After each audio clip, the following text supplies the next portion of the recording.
Magandang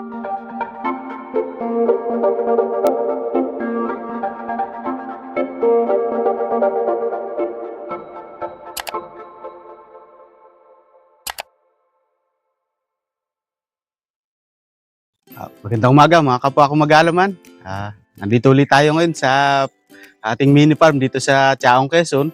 So ito yung ating plant box.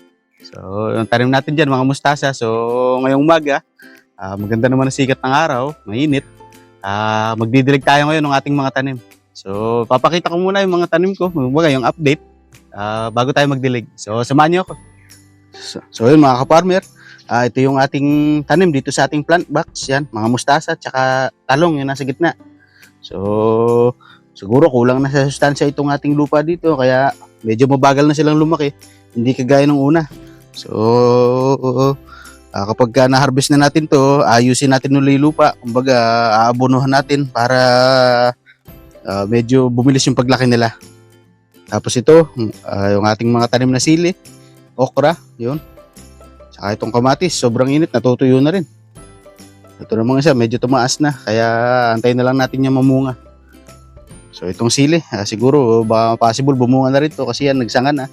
Makikita nyo, meron na rin mga konting mga buko-buko do sa gitna ng kanyang mga dahon. So sign na yun na possible na silang mamunga. So ito naman yung ating sa lettuce. Ang update yan, na halos nabili na yung mga nakatanim natin dito. So ito na lang yung natira. Nagpunla na naman tayo ng bago, kaya lang konti lang yung napunla kasi kakaunti na pala yung aking mga buto. So ito rin sa kabila, isang layer din to.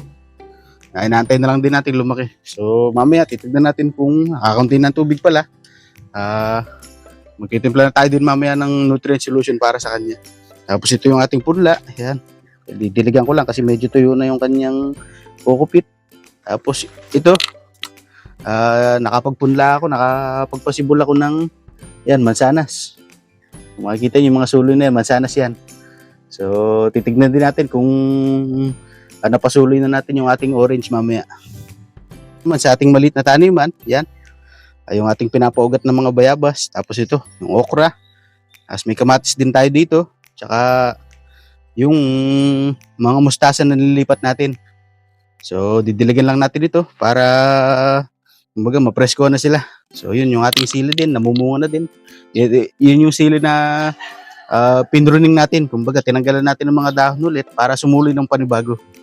So, successful naman at mukhang bubunga na rin sila. So, yun mga ka-farmer, napakita ko na yung status ng ating mga tanim. So, ngayon, magdidilig naman tayo ng ating mga halaman.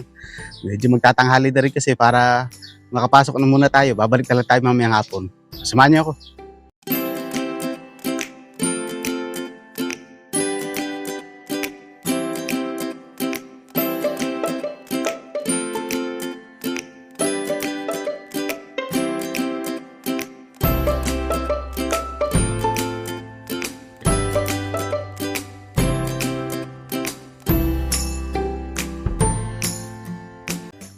So yun mga farmer, napuna ko lang ngayon. Sumibol na pala yung tinanim natin na sitaw, yung buto.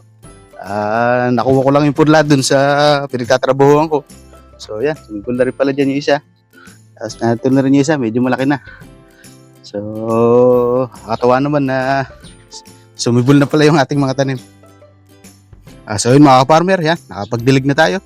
So siguradong mamayang hapon ay tuyo na ulit kasi mainit. Magdidilig na ulit tayo mamaya. So yun mga ka-farmer, medyo tagak-takang pawis natin ngayon. Sobrang init kasi. So, pero napupuna ko na parang dumidilim ang ulap. So possible, baka umulan mamaya. So pag naman nangyari yun, hindi makakatipid naman tayo ng pagdidilig. So yun, tapos na tayo magdilig ngayong umaga. At magtitimpla naman tayo ng nutrient solution natin mamaya. Kaya magtatanghali na rin. Kumbaga, kakain na muna ako para makapagpahinga din. So mamayang hapon, babalik tayo dito para makapagdalig ulit tayo. So samahan niyo ako mamaya. 2,000 years later. Magandang hapon mga ka-farmer. Nandito na ulit tayo sa farm natin. So, hapon na, alas 5 na ng hapon. Kaya, yun, magdidilig tayo ng ating mga tanim. Kasi, yun, kung makikita nyo doon sa likod, do, tuyo-tuyo na naman yung mga lupa sa sobrang init. So, samahan nyo ako. Ito mga ka-farmer, yung ating plant box. At saka itong mga tanim natin na, yung mga sili, kamatis. Halos matuyo-tuyo na rin ng mga lupa kasi mainit nga ngayon. So, kailangan na uli natin silang diligin. Medyo hapon na naman kaya ang tubig hindi na mag-evaporate. So, nag-iisip din ako kung gagamit ako ng foliar fertilizer para sa ating mga tanim kasi napapansin ko na parang ang bagal nila lumaki. Tsaka hindi maganda yung tubo ng mga dahon nila. Hindi ko alam kung dahil lang ito sa insekto o kung ano man, pero talagang hindi maganda. So, meron naman akong nutrient solution dyan at nasira na kasi itong pang-spray ko. Kaya bibili na lang ako ng bagong pang-spray para kumbaga makapag-foliar tayo. So, samahan niyo ako magdilig nga.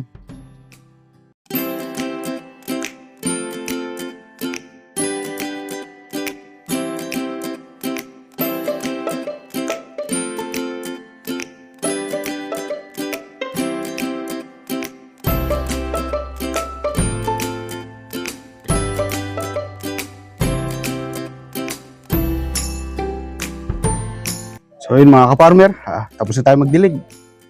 So, ayan. Talagang medyo mabagal lumaki itong ating mga tanim. So, bukas bibili na lang ako ng bagong pang-spray para kumbaga makapag-foliar tayo. Kasi mukhang kailangan na ng halaman natin ng foliar. Yan, para lumaki din itong ating mga sitaw na itinanim. Pakakabagin na lang natin yan dyan. Saka itong ating mga kamatis. So mga ka-farmer, bumalik tayo dito sa bahay kasi kailangan natin magtimpla ng nutrient solution para doon sa ating mga lettuce. So yun, nagsasalin lang ako ng tubig. Tapos gagamit tayo ng Nutri-Hydro na formula. So mamaya papakita ko sa inyo pag nakapagtimpla na ako, magsasalin tayo doon sa ating mga lettuce.